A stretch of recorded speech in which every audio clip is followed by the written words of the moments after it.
बॉलीवुड का जिक्र है, जिक्र है, जिक्र है, फिल्मों की सब फिक्र है, फिक्र है, गॉसिप का बाजार है, लेटेस्ट बस तैयार है, देखेंगे Bombay talkies, Bombay talkies, Bombay talkies, Bombay talkies. Romance, इश्क, मोहब्बत हमारे जीवन में भी और फिल्मों में भी रोमांस की एक खास जगह रही है। कई बार हम बॉलीवुड की रोमांटिक फिल्मों से इंस्पायर भी हुए हैं। तो आज एक नज़र इन 100 सालों में बनी कुछ बहुत ही स्पेशल रोमांटिक फिल्म्स पर।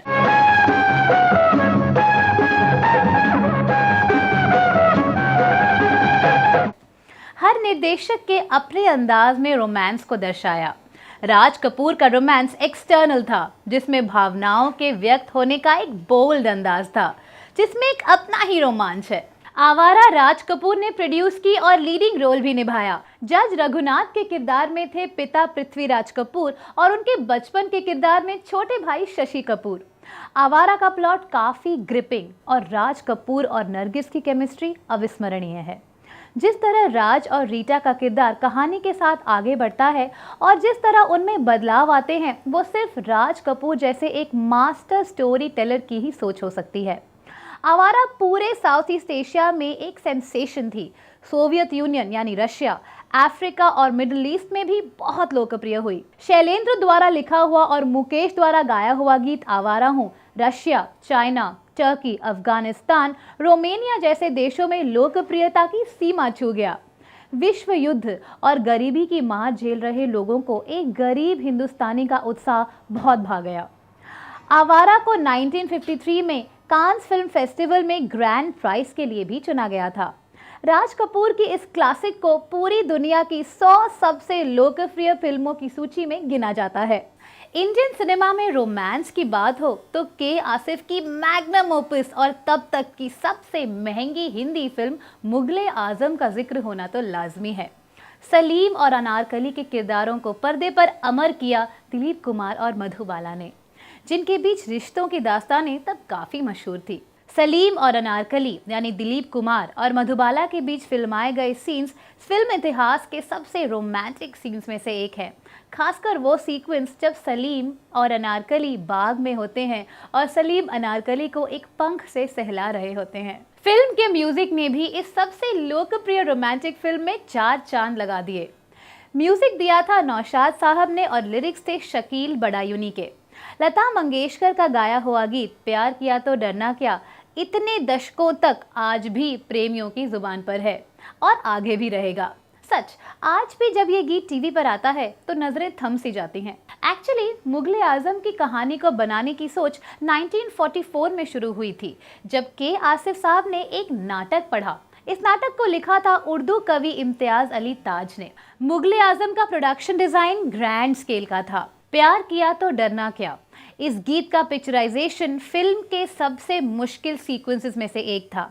इस गीत को फिल्माने के लिए शीश महल का निर्माण करना था, जिसको बनाने के लिए सौइयों बेल्जियन ग्लास के बने शीशों को खास फिरोजाबाद के कारीगरों से बनवाया गया था। सिनेमाटोग्राफर माथुर ने एक एक शॉट के लिए 8 घंटों तक लाइटिंग की। उस लाइटिंग को अचीव करने के लिए 500 ट्रक्स की हेडलाइट्स को इस्तेमाल किया गया था। इस जुनून का क्या जवाब हो सकता है? शीशों की चमक की वजह से इस सीक्वेंस को शूट करना मुश्किल हो रहा था। तभी हॉलीवुड से आए टेक्नीशियन सर डेविड लीन ने भी कहा कि के आसिफ जिस तरह इस सीक्वेंस को शूट करना चाहते हैं वो मुमकिन ही नहीं, कोई भी रास्ता नहीं सुझा सका। लेकिन के आसिफ ने कड़े सोच विचार के बाद एक तरकीब निकाली और सभी शीशों पर मोम की एक पतली परत लगा दी, जिससे शीशों की चमक कम हो गई। मुगले आजम ने कई आर्थिक, सामाजिक और व्यक्तिगत मुश्किलें झेली। आखिरकार जब ये फिल्म 5 अगस्त 1960 को रिलीज हुई तो ये हिंदुस्तान की सबसे बड़ी रिलीज साबित हुई। इस फिल्म की बुकिंग खुलने से पहले ही करीब 1 लाख लोग मराठा मंदिर के बाहर एकत्रित थे। कई जगह तो टिकट की लाइंस में दंगे हो गए। अगले 15 सालों तक मुगले आजम का रिकॉर्ड कोई भी फिल्म नहीं तोड़ सकी। 2004 में आई मुगले आजम के कलर्ड वर्जन ने भी अच्छा बिजनेस किया। आज भी सलीम और अनारकली की ये दास्तान इंडियन सिनेमा की सबसे स्पेशल फिल्म्स में से एक है। दोस्तों, इंडियन सिनेमा के रोमांटिक फिल्म्स में गुरुदत्त का रोमांस एक रूहानी एहसास था, internalised love that he would keep with in him. कागज के फूल गुरुदत्त ने प्रोड्यूस की और लीड कैरेक्टर भी निभाया। जब 1959 में ये फिल्म रिलीज हुई थी तो एक फ्लॉप फिल्म साबित हुई, पर वक्त के साथ इस फिल्म की महानता को समझा गया और 1980s के दशक में कागज के फूल वर्ल्ड सिनेमा की एक कल्ट क्लासिक फिल्म मानी जाने लगी। इस फिल्म का संगीत एस.डी. बर्मन ने दिया और लिरिक्स थे कैफी आजमी के। गीता दत्त द्वारा गाया वक्त ने किया क्या हंसी सितम इस फिल्म का बेहद लोकप्रिय गीत है। एक फिल्म डायरेक्टर की शादी में मुश्किलें, उसका अपनी डिस्कवरी और एक्ट्रेस से लगाव होना, उसकी बेटी का अनजाने में दोनों को अलग करना। कागज के फूल को गुरुदत्त की आप बीती भी माना जाता है, क्योंकि ये वो वक्त था जब वहीदा रहमान की तरफ अपने झुकाव के चलते पत्नी गीता दत्त से उनके रिश्तों में मुश्किलें आ रही थी। एक मान्यता यह भी है कि कागज के फूल के प्रोटैगनिस्ट सुरेश सिन्हा का किरदार 1940s के फेमस डायरेक्टर ज्ञान मुखर्जी के जीवन पर आधारित है। 1950 के दशक में गुरुदत्त ने ज्ञान मुखर्जी के साथ काम किया था और उनकी कामयाबी और गुमनामी ने गुरुदत्त पर खास असर डाला था। सुरेश सिन्हा की ही तरह जब गुरुदत्त इस दुनिया से गए तो वो बिल्कुल अकेले थे। ये सिर्फ हीरो और हीरोइन के रोमांस का ही नहीं, बल्कि एक निर्देशक और उसकी कहानी के बीच रोमांस की दास्तान है। सिनेमा और निर्देशक के बीच रोमांस की दास्तान है। अगर यश चोपड़ा के रोमांस की बात करें तो उनका रोमांस लैविश और लार्जर देन लाइफ है, पर साथ ही उतना ही रियल भी है। एक कवि की कल्पना की तरह यश चोपड़ा का हर सीन एक पोएट्री है। 1981 में आई सिलसिला में अमिताभ बच्चन और रेखा अपने किरदारों में इतने खूबसूरत पहले कभी नहीं लगे थे। मुख्य किरदारों में थे अमिताभ बच्चन, जया भादुरी, रेखा, संजीव कुमार, कुलभूषण खरबंदा और शशि कपूर। कहा जाता है कि सिलसिला अमिताभ और रेखा के रियल लाइफ रिश्तों पर बेस्ड थी, एक खूबसूरत और लाजवाब लव ट्रायंगल।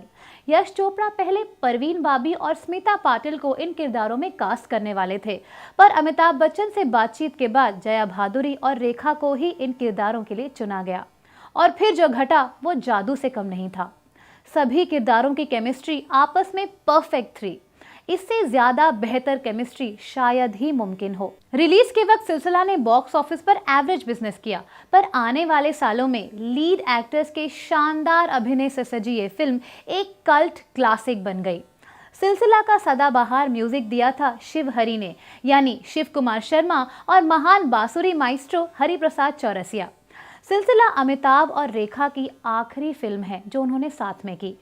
अमिताभ और रेखा आज भी हिंदी सिनेमा के सबसे लोकप्रिय रोमांटिक जोड़ियों में से एक हैं।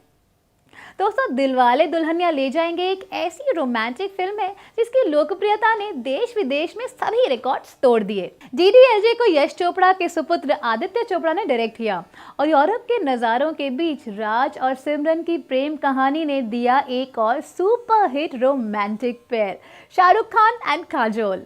हर लड़की सिमरन की तरह होना चाहती थी और हर लड़का राज की तरह। यहीं से शाहरुख खान और काजोल के सुपर स्टारडम की शुरुआत हुई, जो आज भी बरकरार है। DDLJ इंडियन सिनेमा की सबसे ज्यादा चलने वाली फिल्म है। इंडियन सिनेमा के रोमांस को हमारा सलाम।